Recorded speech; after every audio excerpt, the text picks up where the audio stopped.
lakini usiwe tu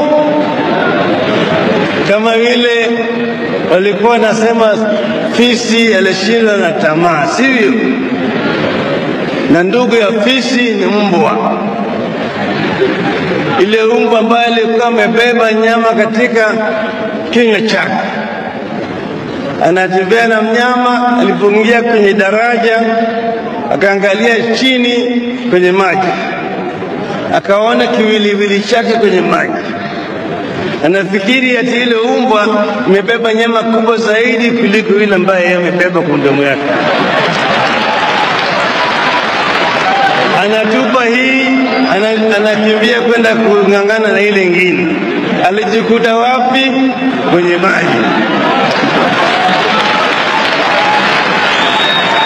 Asanteni sana.